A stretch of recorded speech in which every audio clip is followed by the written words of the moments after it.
Okay.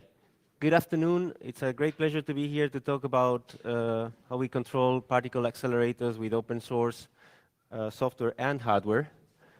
I will start with a quick introduction to CERN and to particle accelerators in general, then move on to an overview of how we control them, and then some words on some standards we have chosen for new designs in the frame of a big renovation project of the control system of all accelerators at CERN except LHC.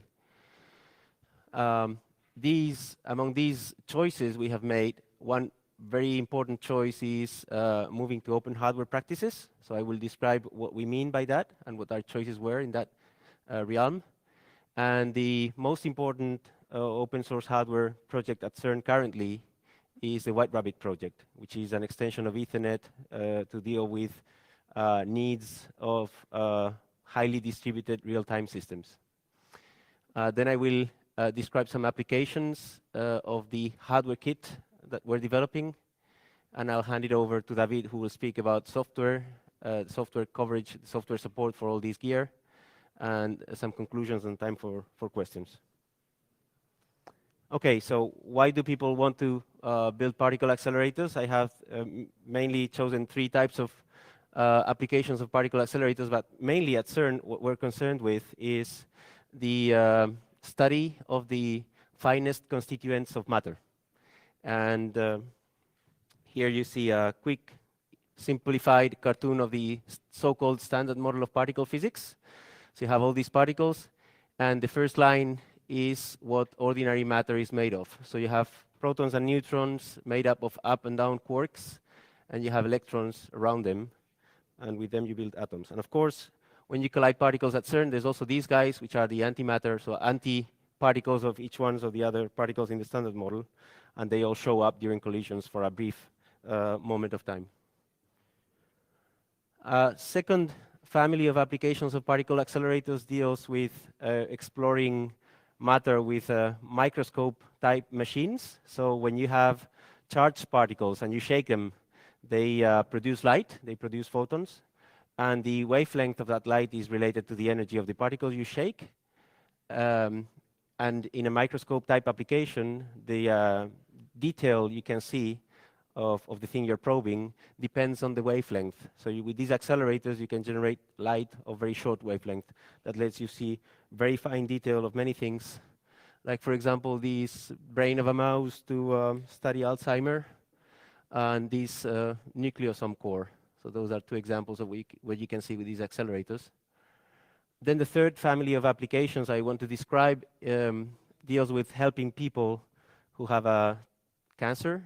So how to kill these tumorous cells here. And the challenge is to damage these cells without damaging the intervening issue here close to the skin. And it turns out that by using certain types of particles, you can do better than the typical X-rays, the traditional X-rays. So here's a plot of energy deposition as a function of depth after the skin. And you can see that, for example, if you use these 200 mega electron volts protons, you can, by tuning the energy of these protons, you can tune the place where they deposit all this energy without harming too much this issue. And you can compare that with the traditional X-ray approach. Okay, so that was why people want accelerators. Let's have a quick glimpse of how people build accelerators, so how you accelerate particles. This is a simple depiction of a synchrotron. So you have protons going in, and then they get accelerated, turn after turn, they get a kick of energy in these radio frequency cavities. So cavities are pieces of metal in which there's a standing wave inside. And if you synchronize things so that the particles get to the cavity at a moment where the field is in the half positive period, then they experience a gain in energy, and if you do this continuously, they gain more and more energy. At some point, they don't gain any speed anymore. They're close to the speed of light, but they still gain energy. And in order to constrain them in the beam pipe, you need a magnetic field, which is made by these electromagnets, which goes vertically down so that particles that go tangentially experience an acceleration towards the middle of the circle, and in such a way that they're constrained to follow the vacuum pipe. So you see here, you begin to see that this is a highly distributed control system that you need, and data acquisition system to deal with the control of these complex machines. Here's an example of a radio frequency cavity from the lab years, superconducting cavity. Here's a smaller cavity for higher frequency machines. These are all structures that ensure that there is a standing wave and you can accelerate. Here's an example when particles are inside, they don't see the negative half period, and when they are in between these two structures, they get an acceleration. Okay, that was cavities. Electromagnets, this is a simplified view again. Here's a coil with current going around it, and these are the magnetic field lines vertically. And you need a lot of current to generate the magnetic fields needed in the order of 8 Tesla for operation of the LHC, of the Large Hadron Collider. Here's a more complex view closer to reality. So you can see the coils here, and they are sitting in a bath of liquid helium, because this material of the coils gets superconducting at very low temperatures. And for power-saving reasons, it makes sense to have this 27-kilometer long circuit of liquid helium, which is in fact the biggest cryogenic installation in the world. And the leads, the coils sitting on it, become superconducting. So you spend energy cooling down, but not too much on losses in the conducting material. Okay, so when these particles are accelerated, at some point, we make them collide in 4 points of the LHC, and around those collision points, there are detectors to see what happened.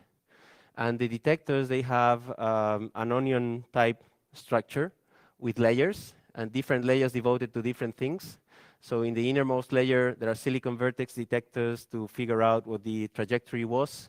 And as you move out more and more towards the outer side, there are detectors dealing more with less precise things like measuring the energy deposition. Here's a more realistic view of Atlas, one of the detectors in the LHC, before filling these up with electronics started. But you can appreciate the complexity. And this is the final result of all these things. So hundreds of thousands of data acquisition channels are digested by several layers of hardware and software, and generate these nice events where you can study what happened after those collisions and look for new particles, and generally study the constituents of matter. Okay, so that was just LHC, but CERN is more complex than that. This is LHC, 27-kilometer long. But the particles, they actually depart from a little bottle of hydrogen here, and they go through a complex circuit before reaching LHC. So you can see that there is a need for a controls and data acquisition kit that will let us deal with this highly distributed system. Okay, so how do we go about controlling these accelerators? We come from the beam controls group, and we're responsible for supplying a kit of solutions, both in hardware and software, that will let other people build the controls and data acquisition solutions. And among those people, we have the beam instrumentation people, cryogenics experts, power converters, designers, and other people like the engineers in the experiments. They all need this common kit to build their solutions so that they can focus on their application. So we're like an internal shop of controls and data acquisition solutions. More precisely, in the hardware and timing section within the controls group, we deal with the lower layer aspects. So we provide a hardware kit that lets you solve common controls and data acquisition problems like analog and digital I/O at different sampling rates, different resolutions, level converters, repeaters, serial links for communication. Synchronization is our specialty. And all these come with software support in the form of Linux device drivers, libraries, and test programs. So in the context of this big renovation project for the control systems of all the injectors of LHC, We've made a number of choices, like which standards to support for the hardware. We have this VME64X bus, which is a legacy bus, very much used in big physics facilities. And for the newer stuff, we support PCs with PCI and PCI Express slots. And we decided very early on to split the work and use a carrier and mezzanine approach for the hardware. So functions like ADCs and time-to-digital converters, they sit in a mezzanine, in a plug-in module. And then the digital stuff, the FPGAs, they are in carrier boards in PCI Express and other formats, as we will see. And the main reason was to be able to reuse these mezzanines in different form factors without redesigning a complete board. So here's what I mean by carriers and mezzanines. This is a typical VME carrier, and with two types of mezzanines, a single width FMC. This is the standard we chose from Vita. FMC stands for FPGA mezzanine card. This is a single width one. This is a double width one.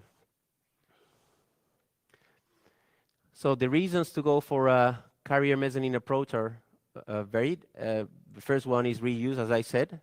The second one is reactivity. Carriers are typically complex digital systems that take quite a long time to design, produce, test, etc., with BGA packages, difficult to solder, etc. So these carriers, it would be nice if they were reusable. And then when somebody comes along with a new need, you just need, in principle, to design a mezzanine, which is a smaller piece of hardware, simpler, with the analog part of the design, and then reconfigure the FPGA, and off you go. So that's the idea. It gives you a quicker, faster response time to new needs. And then third, and also very important, a rational split of work. So we've seen in the past that people make mistakes when they are out of their specialty. So for example, if we split things in carriers and mezzanines, the controls group, which has more specialists in the digital design area, can do the carrier, and then people like the instrumentation or the RF group can do the analog mezzanines. So here's an example of a carrier, PCI Express carrier, simple PCI Express carrier. It has an FMC slot. The front panel of the FMC is the front panel of the PCI Express. At its heart lies this FPGA and then an SFP socket to plug communication modules like optical communication in the case of White Rabbit, as we shall see, and which can play the role of data exchange circuit and also synchronization circuit. Here's an example of a mezzanine. This is a 4-channel ADC, 100 megasample per second, 14-bit resolution. And all this is open hardware, as we shall see. Here's another example of a carrier, a VME64X carrier with 2 FMC slots, 2 FPGAs, 2 SFPs for outside communication and synchronization. And here's one last example of a mezzanine, which is a time-to-digital converter. So you provide pulses, and you get a UTC time tag precise to within a nanosecond. So for this renovation project, we took a number of choices. As we saw, one was the split between carriers and mezzanines, and the fact that we chose open hardware that I will detail later. And another important choice was the way of structuring FPGA gateware. So HDL, that's going to become gates in the FPGA. And we also wanted to ensure a certain degree of reusability. So we chose a standard open bus called Wishbone, which is also the most common choice in opencores.org. And the strategy is to cast all our design needs in terms of interconnected Wishbone cores. So Wishbone masters, Wishbone slaves, Wishbone interconnect. So the main reason is that it's an open standard. It's simple. It can be extended. So we had a need for dealing with high throughput, high latency devices like DDR, and we proposed a collaboration with the Open Cores ORSOC people to extend, to add a mode to the Wishbone spec called pipeline mode. And there's also already many cores available in places like opencores.org. And around this strategic choice, we built an infrastructure that would make our life easier for developing all these cores. So we have a WBGen, which is a wishbone slave generator. So you type in your registers, your FIFOs, your memories, and it spits out VHDL and Verilog code for the slave part of the wishbone core, plus .h files and documentation. Then, for those who were in there was a talk yesterday about the self-describing wishbone bus. So this is a mechanism developed by Manohar Vanga to enumerate wishbone bus so that software is able to discover dynamically these wishbone cores. And the idea is to declare wishbone as a bus in the Linux kernel so that it can be enumerated as PCI or USB, and you can load appropriate kernel modules to support each one of the wishbone cores. And so you can reuse not only these HDL, but also the supporting kernel software. HDL Make, which is a tool that makes integration of all these cores easier by going and fetching in different repositories, different cores. You can specify the version, so if the thing moves, you can be sure which version you're working with. And it makes for a nice make-based flow as the software people. I have to say that our main source of inspiration for the hardware development subsection was the part of the section that deals with Linux device drivers. So we wanted to have a development flow which is as nice as theirs. And this is part of it, HDL Make. And then there is also a core, specific core for communicating between two wishbone buses across Ethernet, and that's called Etherbone. And you can also communicate between a laptop and your wishbone bus. So there's a software and a software library and a hardware core for Etherbone. Okay, so some words about open hardware now. This is also a strategic choice. Up to now, so we've been doing it for roughly 3 years. Designs were already in the public domain at CERN, but we've been consciously making things easier for people to share with us all this hardware since 3 years now. And during these 3 years, we've seen a lot of people speak about open hardware meaning many different things. And now we're lucky enough to have a standard definition of what open source hardware is. So the fine folks in freedomdefined.org worked it out, mainly getting inspiration from the open source software definition. So there's no ambiguity anymore when somebody says something is open source hardware. There's an official definition, and I invite you to visit it. And sorry, I just wanted to say, basically it focuses on giving freedom to the users. So it's exactly as the open source software definition. So why do we use open hardware? This is an unordered list of reasons.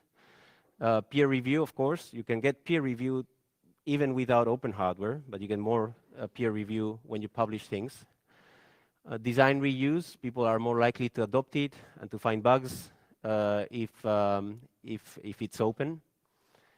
Then, very important, this is a point about freedom. There is no vendor-locked situations. So companies, which are, by the way, an essential ingredient in open hardware, as opposed to maybe you could do free and open source software without companies. CERN doesn't do it. CERN works with companies for open source software as well. But you can, it's an option. For open hardware, it's no option. You really have to have at least a company that builds these things for you.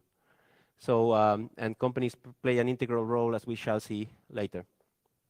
But they can be selected solely on the basis of technical excellence, good support, and a good price-to-quality ratio. And last but not least, dissemination of knowledge is one of the core missions of CERN, not only for the physics results, but also for everything we do, including software and hardware design. So when we started doing open hardware, we found there was a number of things that we were missing to effectively share. One of them was a proper place on the web to design together with other friends from other labs and with companies and with institutes in universities. So we built this Forge type website with support for sharing all types of files, for communicating effectively, etc. We chose to base it on Chili Project, which is a fork of Redmine, and we developed a number of plugins which are also FOSS, so they are shared with the GPL license for the rest of the people to use them. And among those, the most important ones were integration of version management systems like SVN and Git, with Chile project. Okay, so some example projects in the Open Hardware repository. We have these FMC carriers, VME64X, PCI Express, and AMC, VXS. These are different form factors. There's a PXI Express carrier in the pipeline. Then different types of mezzanines like ADCs of different sampling speeds, number of bits, time to digital converter, and its complementary module, a fine delay generator with a resolution of 1 nanosecond, and then digital I/O boards with different number of channels. And all of these, this is very important, will be commercially available from companies in a completely free licensing terms and non-exclusive. So more than one company can commercialize these things even without informing us. And this is very important for us. And one of the reasons it's important for us is because if we practice, and this is a very important slide because it illustrates a common misconception. Some people say commercial hardware to mean, in fact, commercial and proprietary. So things are slightly more complex. There is 2 dimensions to this problem. So on one dimension, you can have commercial versus non-commercial. And on another dimension, you can have open or proprietary. And there are 4 possible combinations of these 2 things. So far, traditionally, we have explored 2 cells in this matrix. We have explored proprietary and commercial with several disadvantages, one of which is vendor lock-in, as I explained. Another one is how to deal with obsolescence. We have also explored in the past non-commercial and open. So we developing on our own stuff just for our needs. The problem with this is that if what you design is successful and other people like it and want to use it, developers are quickly swamped with requests for support, and it doesn't scale very well. So we think you can get the best of both worlds by being commercial and open, so that companies take a large chunk of the support load and people pay them for that without releasing any of their freedoms. And we have already seen this work. So there's at least 2 of the hardware modules I pointed to which are already commercialized, and the rest is in the pipeline just because the design is not over yet. So the second piece of infrastructure we needed to efficiently share, at least from CERN's point of view, was a hardware, an open hardware license that would make it very clear to our partners about what the conditions were. And what we had in mind is a license that would be persistent, like the GPL family, but that would deal with a number of issues that arise when you're talking about hardware and not software. So there was no such license that we could use at the time. And now we came up in collaboration with the knowledge transfer group at CERN with the CERN open hardware license that's already being used in many places. It's inspired by FOSS licenses. It talks not only about the design files, but about products that you make based on those designs. And if I had to compare it with one existing license, although it's very, very tricky because this is hardware, not software, it would be something like LGPL. So if you modify some of the design files of a given design and you publish them, you're supposed to publish them with the same license. But it's not just because you hook a design to something else that something else has to be released. So it makes it really easier to work with others, specifically because some companies really like, and especially those with big legal departments, really like clarity. And this is a very clear, easy to read license. Okay, so as I said, very much inspired by FOSS. Anybody can see the source, but also study it, modify it, share it, and make products based on it. There is no constraint on that. And modifications, if they are distributed, they should be distributed under the same license. And this persistence clause makes sure that everybody profits from these improvements. And then there's a kind request. If you produce things based on that documentation, it's not compulsory, because that would be a non-free clause.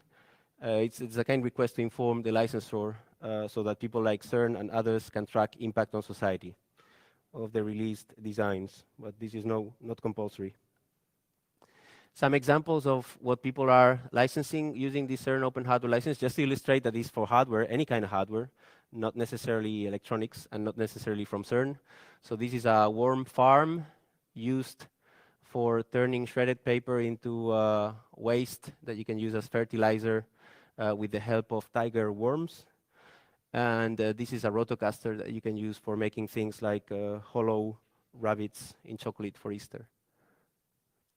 Okay, so we have one last hurdle for efficient sharing of hardware designs, which is the tools themselves.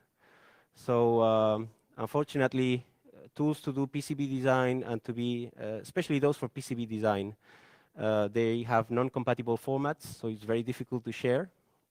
And the free options that exist for PCB design, they are not yet on par in terms of features and quality with the proprietary offerings. So, and same thing could be said for VHDL Verilog simulators. So we think that this is the last thing we need to do to share effectively, and we've taken a number of decisions as well to team up with two projects, two FOSS projects. One is Icarus Verilog, which is a very nice Verilog simulator, but lacking the ability to simulate VHDL RTL code and to support system Verilog for test benches. So we would like to help, in fact, we're already helping adding VHDL and system Verilog support to Icarus Verilog. And the second one is a PCB design tool called KiCad. You can see more here about what we think it's missing, and we will very soon start to contribute to that project as well. Okay, so all these hardware boards, they are designed and they will, some of them are commercialized, and some others will also be commercialized soon. And then we will install them and we will need to interconnect them. And as I showed earlier, this is a highly distributed real-time system. And we need a way of connecting these boards to make them share a common notion of time. So this is very important. And since we're going open about this as well, we made a special effort to base all our stuff on established standards. So for synchronization, we use something called White Rabbit, which is an extension of Ethernet. And by extension, I mean that anything you can do with Ethernet, you can do with White Rabbit. It's also an extension of PTP, for those who know it, IEEE 1588, which is a standard for doing synchronization over Ethernet. So we add two things to Ethernet, synchronism and determinism. And by synchronism, I mean a common notion of time everywhere, just by the fact that you plug these modules together. We will see how that works. And by determinism, I mean a guarantee for the worst case latency through the network so that people can do worst case analysis and design and be sure that things will always work out. It's a multi-laboratory, multi-company project based on open hardware. We will see later the White Rabbit switch, which is a full-featured switch made from scratch and with an expanding user base in many places like CERN, big European or other scientific projects like the Cherenkov telescope array is considering using it. A Chinese group to study the higher layers of the atmosphere is also using it, and the user base is expanding by the week. Oh, there's also commercial and industrial applications as well foreseen for White Rabbit. So the goals on our side, when we started working on this design, were to synchronize up to 2,000 nodes with typical fiber lengths of 10 kilometers, and a precision in the synchronization with of one nanosecond accuracy, and a recovered clock with typically 20 picoseconds of jitter. And this is the way we go about it. So this is a typical a block diagram of a switch with an uplink port and many downlink ports. And the main trick is to use, as in synchronous Ethernet, another standard that we support, to use the clock that encodes the data. So when you receive in the switch here, you extract the data. The PHY gives you this received clock for free. And then you use it to clock all the data streams, including the one going back to this master node, and all the downstream traffic, all the encoding on these transmitters. In that way, that frequency that in the case of CERN comes from a very precise source of frequency, an atomic clock synchronized with GPS. That frequency, very stable frequency, very high quality, is propagated transparently to all the nodes, because this happens at the physical layer without any traffic. In fact, even when there's no traffic in an Ethernet link, there is commas and there's stuff going on always to keep the PLL, the phase locked loop receiver, in the receiver happy. So you always have a very solid clock signal here, transparently. And then, once you've done that, if you put a phase detector here, and you measure the phase between the reference clock you used for encoding and the bounce back clock here, after doing this two-way trip, forwards and then backwards again, you can have a very precise measurement of what this delay, the induced delay by the fiber connection was. And then you can inform this node on the other end of the link so that this node can compensate for that phase difference and recover a clock here, which is perfectly in phase with the original reference clock to within the accuracy figures I mentioned earlier. So this is the version 2 White Rabbit switch. It's, as I said, open hardware, open software. As we will see, there's an embedded Linux system in it. And we're already now doing version 3, which has 18 ports. So this will be obsoleted, but this has proven to be the most precise PTP implementation in the world.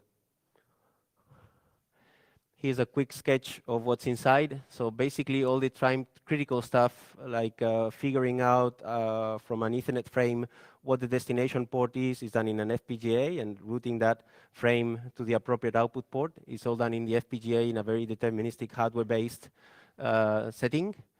And then all the non-critical stuff runs in this Linux system, embedded Linux system in an ARM computer, in an ARM CPU. And that includes, for example, SNMP for management, spanning tree protocol, etc. So to illustrate the place of White Rabbit in CERN's hardware kit, we have this carrier that we showed earlier. It has an FMC socket. You put these different types of mezzanines, ADCs, DACs, time-to-digital fine delay generator. Thanks to the White Rabbit port, they can be synchronized, and all of them benefit in different ways from the White Rabbit connection. Remember, this is just an Ethernet.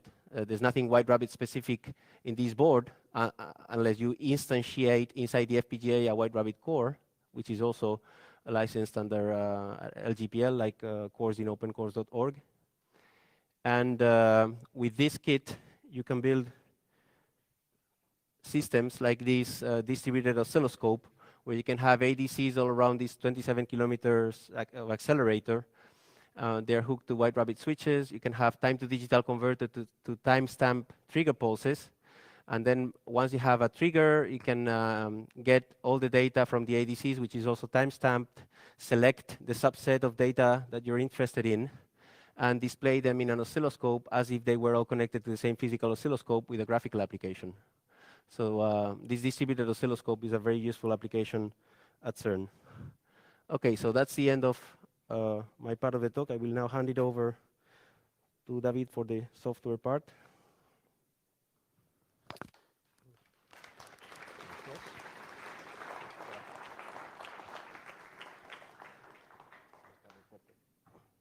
Muy bien. Thanks. Can everybody hear me?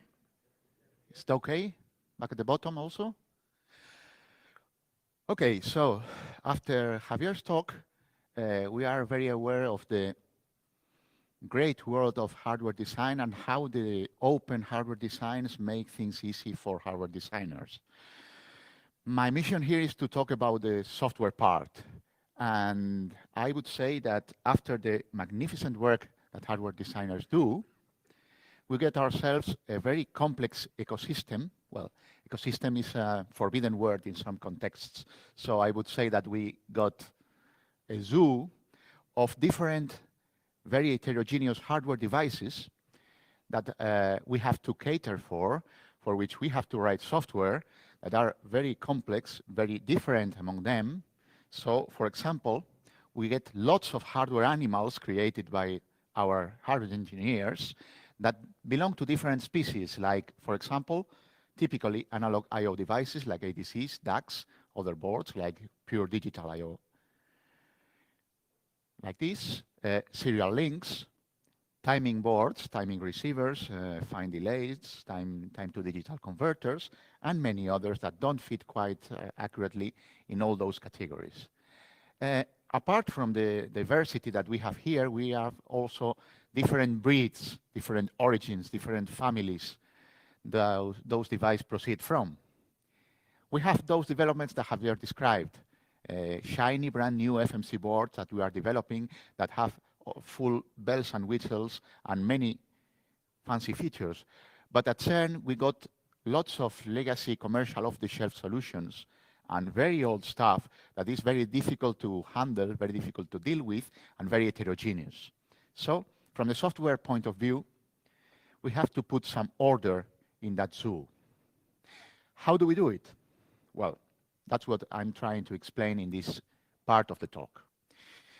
To focus it, I would like to speak to you about two different unifying themes, both of them very well rooted in the culture of the FOSS community. The first one is how we develop drivers for the FMC boards that are wishbone-based and wishbone-centric. Javier already explained what the wishbone bus is. It's a mean of interconnecting IP cores inside the firmware of these fine boards that we are developing. And the design of these drivers is based essentially on covering that family of boards, design around that bus, and most importantly, being able to auto-detect and enumerate properly the devices that are interconnected therein. Another unifying theme that I want to talk about is the ZIO framework. ZIO, the ultimate I/O, is a framework for analog and digital I/O kernel framework that was developed with mainly the application that is most concerning at CERN, high bandwidth applications for data acquisition or waveform playing. So let's go directly to the first aspect in this talk. How do we develop these drivers for the FMC family of boards? First of all, to give you a clear picture of what software has to deal with, recall from Javier's talk that we have two types of boards that fit into the applications. First, carriers in PCI or VME form factors that provide, so to speak, the intelligence of the application, and second, mezzanines that are plugged in them that provide the electronics for a particular application. The true intelligence is not in the mezzanine. The mezzanine only provides circuitry.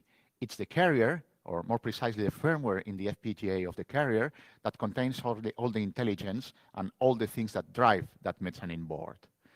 So, as the logic in the FPGA is organized around the wishbone interconnection bus, we have to deal with all those cores that perform the different functions of a particular application. When I say the word application, I'm always referring to a particular combo of carrier plus mezzanine and also a firmware that could do different things even for the same physical layout of carrier plus mezzanine. So for example, an ADC mezzanine plugged in the spec carrier could perform different functions, not only the ordinary function of an ADC, but some others, depending on the firmware load. Sorry to repeat this picture. I just only have to add the URL so that if you want to know more about the spec board, you have all the details in the Open Hardware repository. This is the spec carrier Javier mentioned before. There is the slot for connecting an FMC board. And to focus our explanation, I would like to speak about this carrier porting this application board. The FMC ADC that handles 100 megasamples per second has 4 channels and 14-bit resolution. You also have there the URL that allows you to investigate what we are up to. Okay, so you plug this mezzanine into the carrier board, and then you have to write a driver for it. How do you go about it? Well, sorry if the size of the font is quite unreadable, but the details are irrelevant. You only have to keep in mind that in the internal construction of the firmware, you have several IP cores that implement different functionalities. As the font size is quite small, you can not see that those blocks provide, for example, basic I2C interfacing, so that, for example, we can read a small EEPROM in the mezzanine that allows us to identify it. You have wishbone mastering. You have also, of course, DMA access so that we can perform acquisitions and recover the data in the buffers very fast recover the data into the buffers of the carrier quite quickly. Mezzanine-specific control logic for controlling the ADC and interrupt control. Each one of these blocks provides some of these functions, okay? So what we have in the firmware is this. how do we handle this at the driver level? Well, the design concepts for the drivers, and I will explain shortly how they work, are the following. First of all, the structure of the drivers is modular, just as the design of the set of cores and of the firmware of the board is. Second, there is usually a bijective mapping between the IP cores inside the firmware of the application and the kernel modules and the drivers that are built for dealing with them, so that if we reuse some cores for different applications or even for different mezzanines, we don't have to rewrite the same thing again and again. Third of all, we should be able to dynamically load firmware depending on the application we have and on the physical boards that are available. So those are the three principal requirements that we have to fulfill.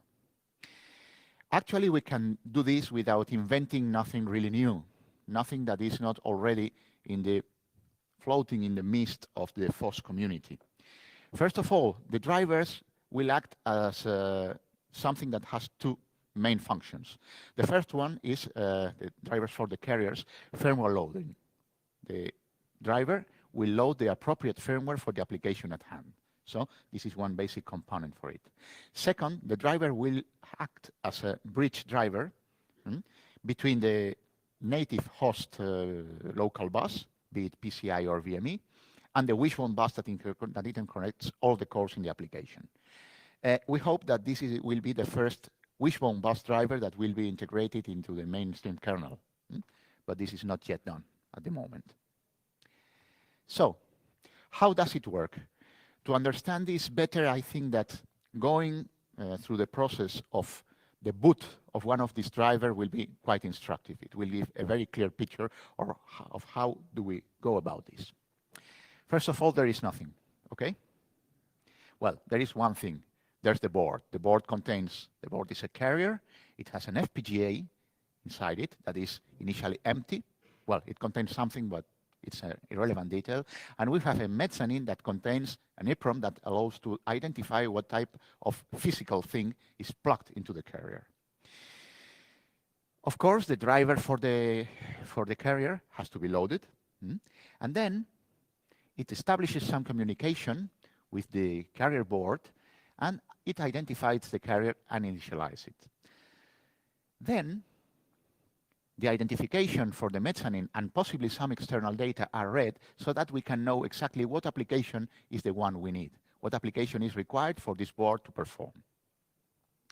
There will be a set of application application bit streams that you can see here. Probably the fine print is not quite readable, but you can see, or you will see very soon, that among them there are different sets of cores, and only one of them matches the application that is intended for this board. So the driver decides what is the right one and loads the firmware into the FPGA. At this very moment, inside the FPGA, we have instantiated the precise cores that are needed for the functionality that is required for this type of board. In our particular example, we could have an ADC application, and then those are the cores that we saw in the completely unreadable block diagram that I showed before. Then SDWB kicks in. SDWB is the self-describing wishbone bus that was developed by Mano Arvanga and was very well described in one of the lightning talks yesterday. It's a pity that this doesn't come later, but that's the way it is. Manoar is here in the audience. He's there. Thanks. So he's the guy that developed this self-discovery mechanism that allows the driver to discover, A, what cores are there, where are they, and what do I have to load to drive them? Then it decides what kernel modules have to be driver, registers a wishbone bus, which is completely analogous in the self-description mechanism to a PCI bus, for example, and loads the kernel modules, the drivers, that deal with each one of those IP cores, or probably less, but that's an irrelevant detail. Finally, the drivers register each of the devices, and that's how it boots up. So we got a mechanism that self-describes an application within the FPGA and allows us to deal with the wishbone bus exactly as if it was another PCI bus or USB bus. That's one of the aspects that allows to unify this quite heterogeneous family of applications that will be supported in the FMC set of boards. The second unifying theme that I would like to talk about is the ZIO framework. Yesterday, there was another quite technical talk by the authors of this framework. I will refer to them later.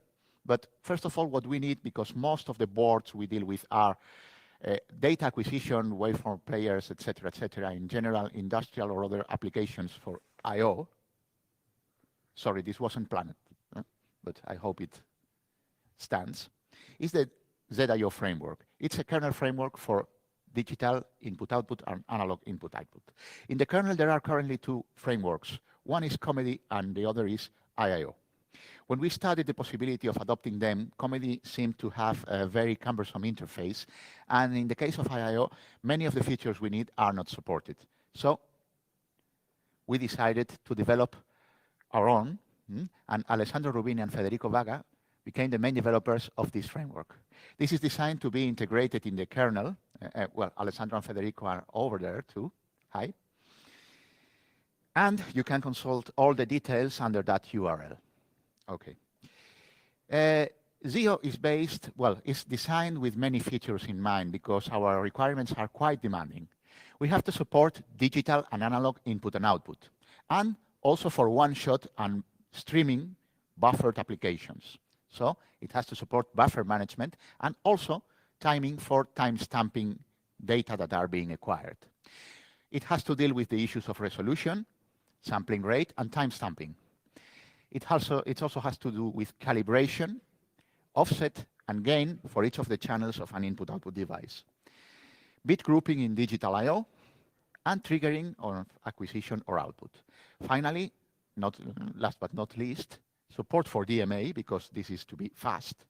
We can talk of gigasamples per second and things like that, and potential to integrate in the mainstream kernel. What are the abstractions on which ZIO is based? It would seem that it doesn't differ much from IIO, but actually it's far more ambitious, and the concepts look similar, but, well, they are not quite the same. First of all, the devices which are the victims of our device drivers and contain channels for acquisition of data. Second, those basic I/O units that are the channels. Channel sets that group channels so that they can be buffered together, or better, triggered together. Of course, to accept data, we need buffers that are quite more flexible than in IIO. And finally, triggers that unleash the acquisitions or the waveform playing. We plan to integrate this mainstream, and also we have all those legacy devices that I talked about before. So our current plans are to integrate fine delay, the 100 megasample ADC, and the time to digital converter very soon at those times. And CERN developed drivers that were developed a long time ago for devices that are old or not that old, like the Struck SIS family of ADC converters, some serial link boards that were developed by Fuse and other companies, and now were taken over by General Electric, timing receivers, white rabbit receivers, etc. To summarize, and summarize Javier's talk and mine, I would like to say that in the accelerator community, we have many problems of heterogeneity, of legacy, etc., and the FOS approach is very beneficial, and many of the problems we have are shared also by the Linux community, for example. So we modeled our developments after that, and that proved to be very beneficial. The approach of having open hardware proved to be very good for our designs, very efficient, and actually allowed to produce real hardware and real applications, like, for example, White Rabbit, which is a really big project that is producing real hardware now and produced by companies where you can buy the hardware commercially. On the software side, there is no need to justify what we did. FOSS is a very well-proven concept, especially when the Linux community and the Linux kernel provide so many modules so that we can model our developments in a very easy way, like the two ways I explained here. So that's for my talk and Javier's, and I'm open to questions, and Javier too. Thanks.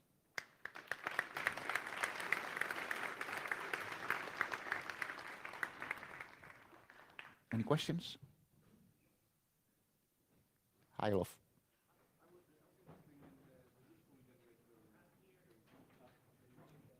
There's a mic there. Yeah.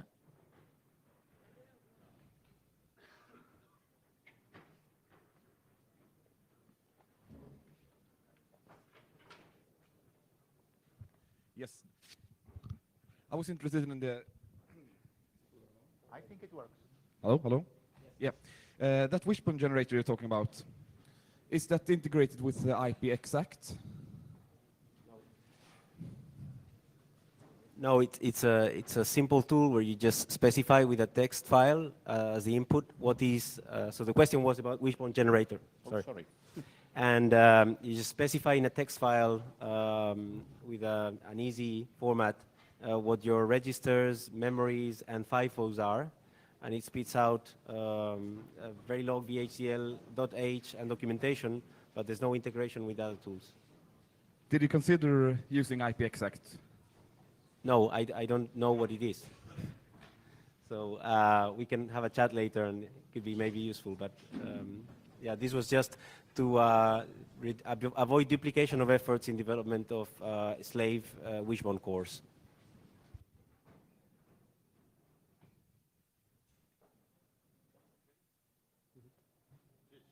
Thanks. Thank you.